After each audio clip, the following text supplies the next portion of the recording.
How's it, guys? Welcome to The Reality Shift, and this is another episode. And today I will be interviewing a phenomenal woman by the name of Pat Sibanyoni. She is community development practitioner, theologian, as well as in politics. And I have the pleasure of interviewing her today, and I hope you guys can learn and just engage and shift your perspective, as the show's tagline states. Welcome, Pat. Thank you so much. Thank you so much for being here today. I just to start off, could you please just talk about where you're from and how you grew up? Just give an introduction to yourself and just the makeup of Pat. Well, I don't know where to start, but anyway, there has to be a beginning. I'm originally coming from, I was born and bred in Johannesburg, specifically in the group Soweto. So that's where I was born, and I grew up there. Actually, all my life was in Soweto, and most fortunately or unfortunately, when the Soweto uprising started, I think I was about 7 years or 8 years old at the time, and my elder sisters were very much involved with that. So that's just by the way. Yeah. So and for me, I think that particular period also shaped the person that I am today. Especially when it comes to me having interest in politics. Okay, so I then went to, because of the issues that were there, I think during 1986, 87, 88, the schools were not functioning rightly there because of obviously the same reasons that I've mentioned before. So I did my matric in Malanga and spread. Then I came back, then I applied for university studies, and I went to KZN, Natal. At the time, it was called University of Natal. Yeah. And it's very important for me to mention that because the University of Natal and the University of Natal are different in the sense that when it was still the University of Natal, the issues of racism were still very much in our head. So student politics was also very high, and so one had to either you decide not to be part of, or you decide to be part of that. I was part of the student and organizations and politics and on campus. Fast forward, then after completing my third degree, I then stayed another year at the university doing my called advanced diploma, postgraduate diploma in information science. So that was 1 year. After that, I went back home to work, to the world of work, which I was really looking forward to. Didn't know what to expect. And by the way, my mom was a domestic worker, and I know that in the township at the time, especially from my family, nobody expected that any one of us would get educated up to that level. So it was like, what I'm trying to do, it's gonna fail. How do I think I'm gonna get to university? Because people knew that we were poor in my family. But through God's grace, I went through and graduated and completed my studies. Then came back, of course. And then my first contact with the job environment was with the South African Council of Churches. They were going to have an international conference that they were going to host. I think it was in 1997. Yeah. So I became part of that project. I was managing some of the aspects of the project. And then I think it lasted about 3 months, and then immediately after that, remember I didn't have a job, like a formal job at the time. And then immediately after that, I got a job in a trade union. I mean, theologian, trade unionist. So you went from theologian to trade unionist. Yeah, yeah. So it's not something that I had planned, but it happened, and I always say that everything that happens, we always say that everything that happens for a reason. And I think my involvement on campus with student politics really prepared me for this particular role that I was going to play at the trade union. So in the trade union that I worked for was the National Union of Metal Workers, NUMSA. NUMSA. Yes. So I was working at the national office. We were 9. We were called 9 national coordinators. So there were different aspects to it, but my role was I was a national gender coordinator and also responsible for health and safety.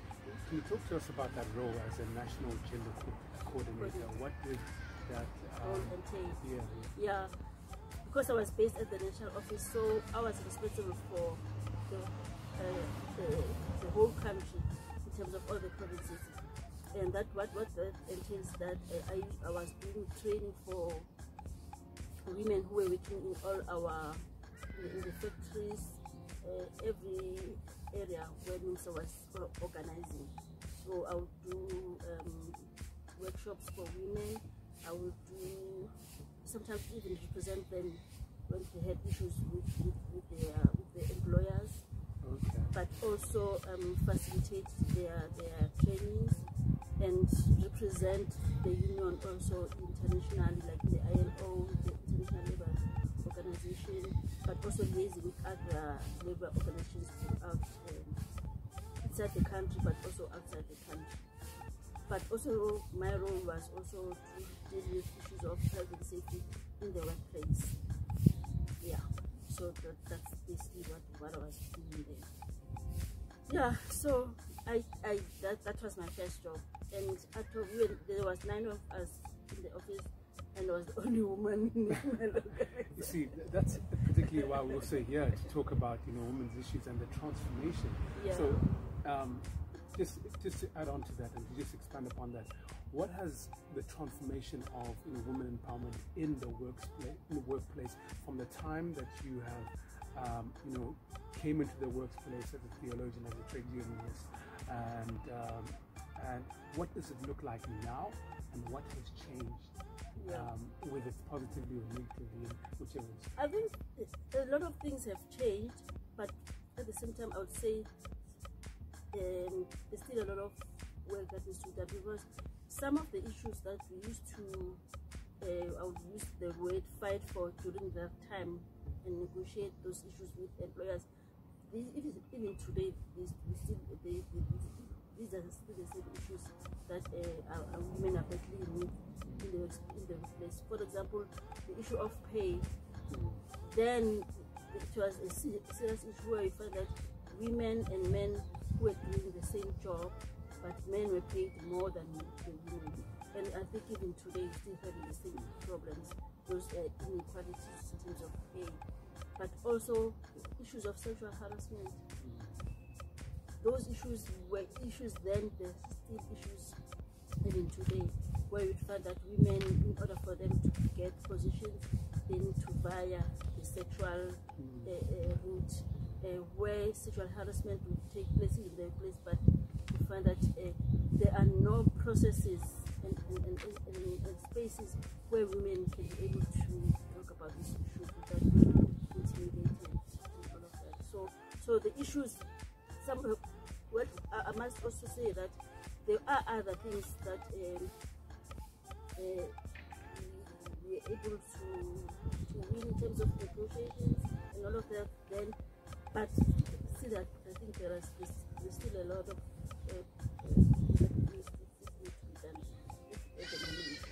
and just touching on what you were saying, it just made me think about how the reality shift is somewhat going to expose and accommodate for that. as I told you, and we had a conversation, that I'd love to have a women's roundtable, and a roundtable where women and men and just in general persons come to discuss about the issues in within their identities, within their spaces. I think that one of these issues, this issue that you specifically highlighting now, would be a wonderful topic to express and to talk about, and so that we can expose people and persons can relate to this. And as I also told you when we had coffee that day, was that it just slipped my mind, that it's important for change, like actually actively changing. You know, when you come together, not only talking, but actually finding a solution and actually changing. I think for me, I also believe that it's upon you as an individual to create that change. You can't really go out and expect someone else to create that change. So yeah, in terms of as you were talking about, I just want to talk about the role of theology and how being a theologian has attributed to whether it be your success or to the role that you play within community, whether it's be community-based, community development, being a community development practitioner, whether it be in politics. Just expand upon that. Yeah, one of the reasons that drove me to go and study theology is because I had a lot of questions and I couldn't get answers for in terms of what God says and what God is about. God is about throughout the ministry of Jesus, for example, we could see that Jesus was always on the side of the poor. And Jesus also affirmed women in his ministry throughout. But also now when you come into the church, you find that we were not living those principles that are in the Bible. You find that when it comes to leadership, it's very rare that you find women in church leadership. And yet, when you look at the membership of the church, it's mostly women. And when I raised those questions, I was seen as like ungodly. Because people are from a tradition that says you just listen to the pastor or the preacher and you don't question anything. It's like it's the final way. But I was interrogating those kind of things, and for me, I wanted to see a situation where my community life and my church life, there is no separation. I couldn't be two people when I'm in the community, when I'm in church. So the issues that I'm faced with, I shouldn't be ashamed. With the issues that I'm faced with at the community level, I shouldn't be ashamed to talk about at church, which was not the case. And I think even now, there are issues that are seen or they are taken as taboo if you talk about them in church, gender-based violence being one of them. So, and as a result of that, then that's what prompted me to go and study, so that I can gain more knowledge. But gaining that knowledge for me was just not for me just to understand, but to say how then do I come back in the community to talk about God, the God of the poor, the God that understands our situation, the God also that also understands that women are equal to men. Furthermore, that women are more superior, from my opinion, in fact, just in general, because women throughout history have been the pillar of society. Yeah, so true.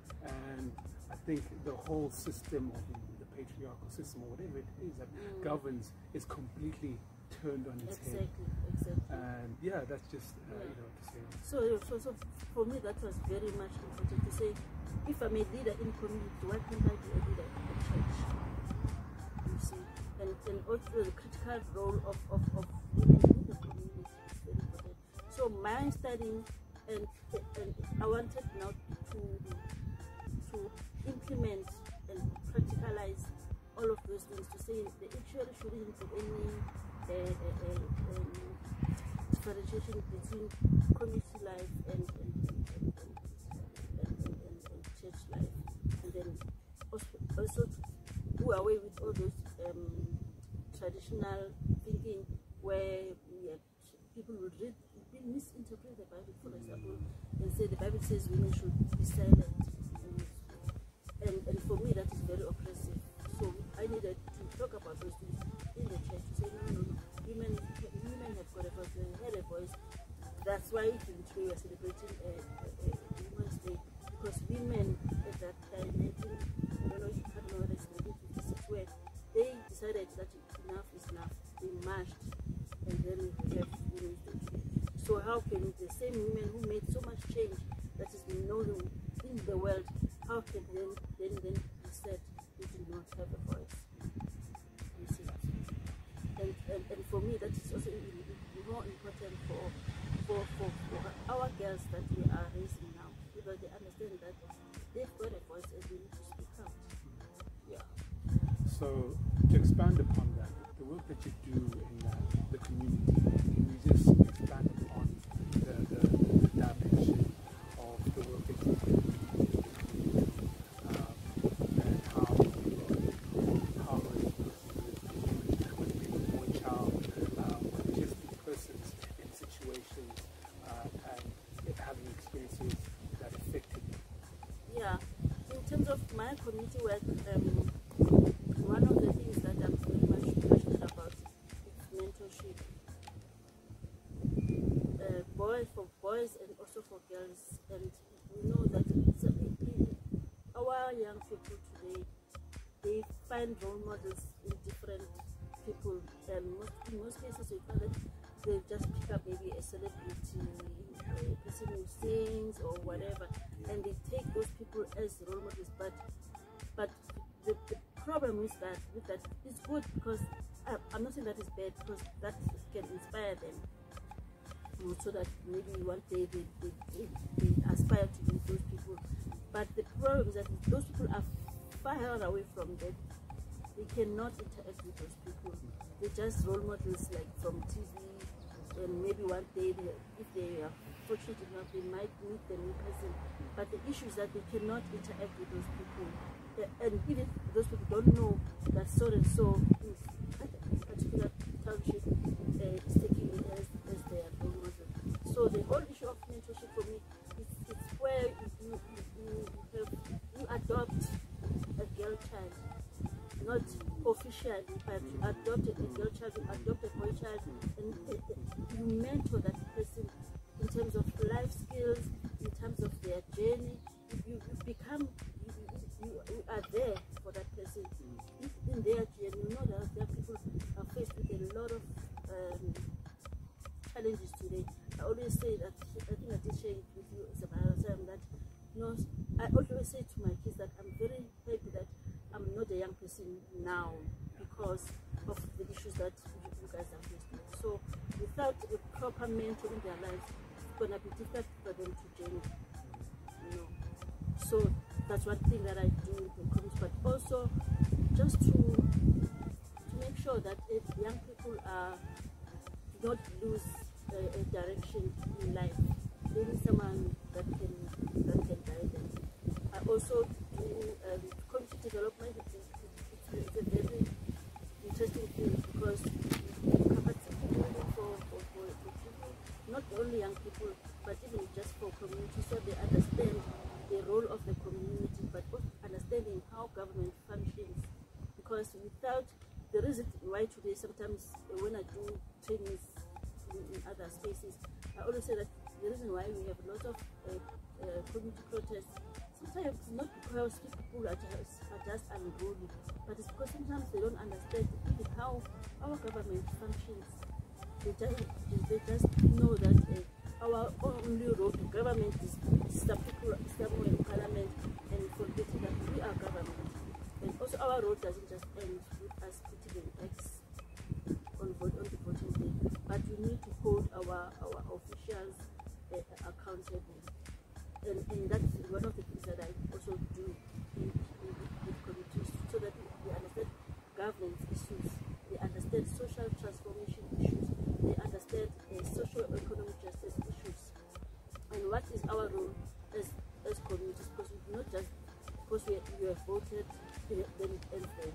What are my responsibilities as a citizen of the country?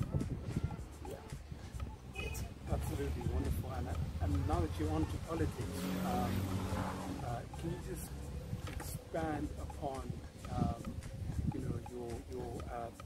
the importance of politics in today's society, and how it plays such a shifting role, and also empowering the people of South Africa, and how important it is to think and understand the landscape of politics.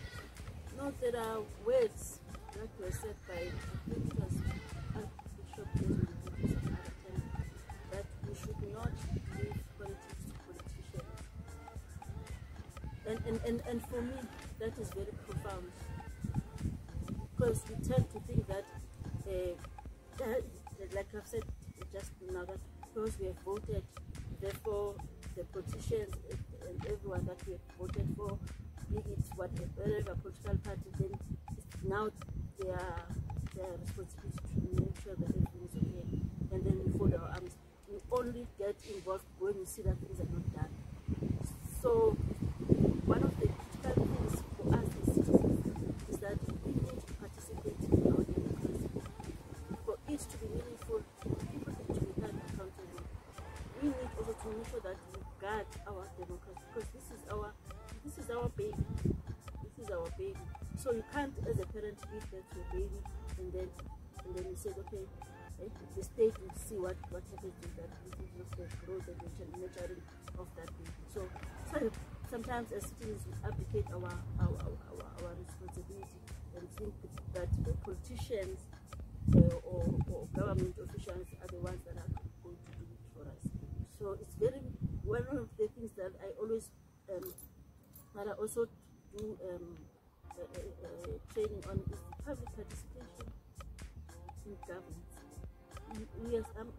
And part of that, what it says is that as citizens we need to be actively involved in governance, especially at local government level, because that's where the interaction between government and the community takes place. So if we do not participate in our own governance, then what's going to happen? That's why we end up having a lot of public protests, because people don't understand, and sometimes people get frustrated, and yet if the citizens were taught enough that they need to participate and actively so in governance, then in that way we are able to hold our politicians, if you want to call them that, our government officials accountable in terms of what the reason why we have a lot of corruption today is no accountability, and nobody's holding anyone accountable. This is our democracy. This is us. Whenever I train people, I ask them, who is government? People will tell me about the ministers, the president. Like I'll tell them, government is you. It's us. We are government. We are the government. So it is our responsibility also to make sure that we know the ins and outs of governance and how our country is. So just leading on to your follow-up question, and just moving to current situations, the effects of lockdown and COVID-19 in our society now, how has that affected you personally, within business, within community development, and what changes have you seen or you had to make in order to adjust to this new normal? I think COVID-19 has affected everyone, but in terms of the spaces where I work, I think the poor have been affected the most. I'm saying this because sometimes I interact with informal traders, And the informal traders, we all know that most of them are women, and they've got family, they have to take care of their families. And doing informal trading is also not, for some reasons, which are it's also an issue that has to be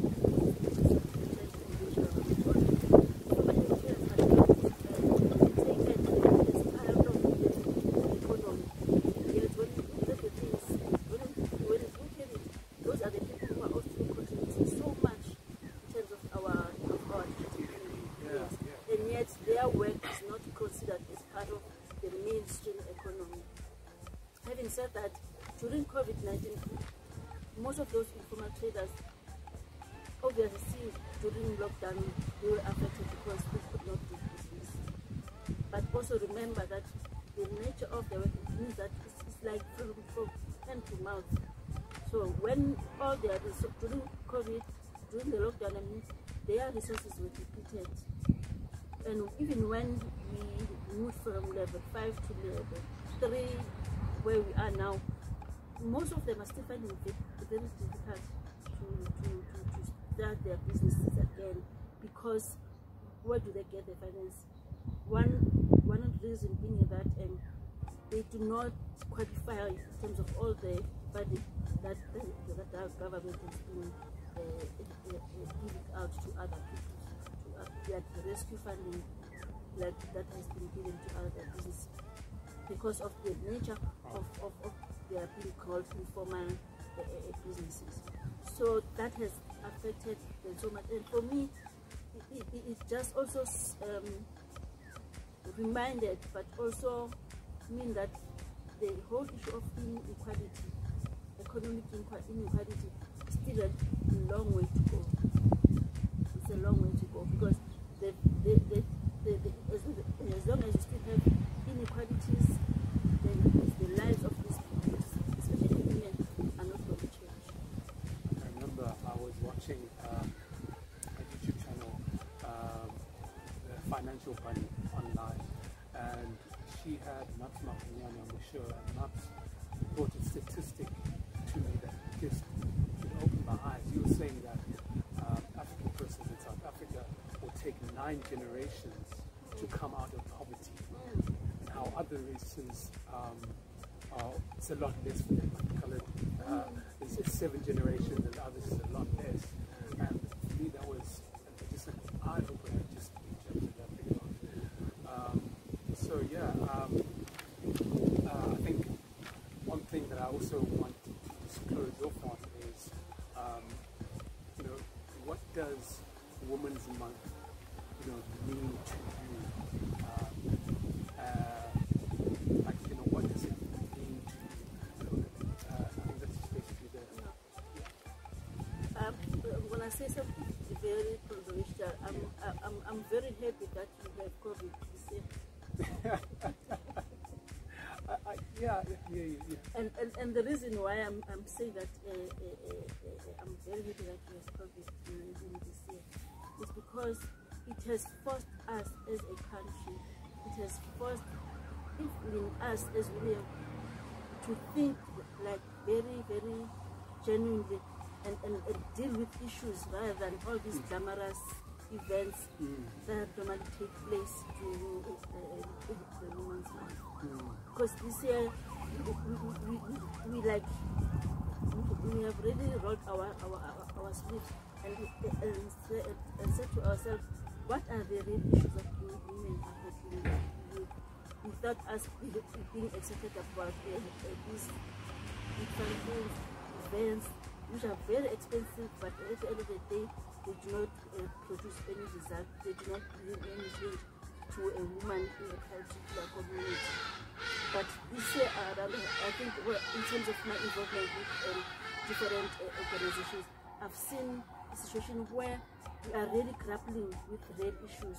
How has COVID-19 affected women who are unemployed? How has COVID-19 affected women in business? How has COVID-19 affected or even increased, because the statistics are saying gender-based violence has increased during the lockdown. What is it that we can do better to make sure that that we deal with gender-based violence. So COVID-19 has really forced us to now be realistic and face the issues as they are, without us hiding behind big events, you know. So yeah, and for me, this year's Women's Month means exactly that. That as women, we need to think differently. We need to say to ourselves, what is it that we have not done correctly in order to empower other women, rather than just us singing slogans and doing all this flashy stuff that we might do. But practically, how can we contribute and make the situation better? And I think with my involvement in some of the work, I've seen serious actions that have been taken, that we are still even working on even now, to make sure that by the end of the Women's Month, there are things that are tangible, that we are able, concrete things that we're able to do in commemorating the Women's Month. Yeah. Wow, this has really been a wonderful resource today, and I really appreciate you for coming on to the show and actually just telling, expressing yourself and just expanding upon, your resources, your information, and just learning it to the persons that are watching, the youth, whoever comes into contact with this content. I'd very much love to have you on the show again, and I've spoken to you about it. And yeah, is there any way that we can find you, specifically, so we can find you, whether it's on social media, specific community based, or based, or wherever it is that you would like to give out to the people to get into contact with you? Some of us were born for technology, but at least I am on Facebook. Okay. But at least I am on Facebook. I think with my son there, I think it's when I help me to even get myself more into social media. But for now, it's Facebook is the only place that I can use. Okay. Do you have a page, or is it just your personal account? It's just my personal account. Okay, I don't want to give it out. So like I'm saying, I think it's something that I still need to work. Yeah, this is where the times are. Yeah. Ladies and gentlemen, thank you so much for tuning in to another episode on the Reality Shift. This interview, I hope you engage, I hope you learned something. Please do like, subscribe, comment, engage, and share this content. And we're looking to create a paradigm shift. We're actually looking to create change. We're actually looking to do something for ourselves as the South African human race, to move ourselves holistically and put a better foot forward, so that the generations to come will have something to stand on and to impact, their communities and their environment. So please do follow us. Follow me on at The Reality Shift SA on Facebook, Instagram, and YouTube. And yeah, thank you so much for coming on to the show. Thank you very much for affording me the opportunity.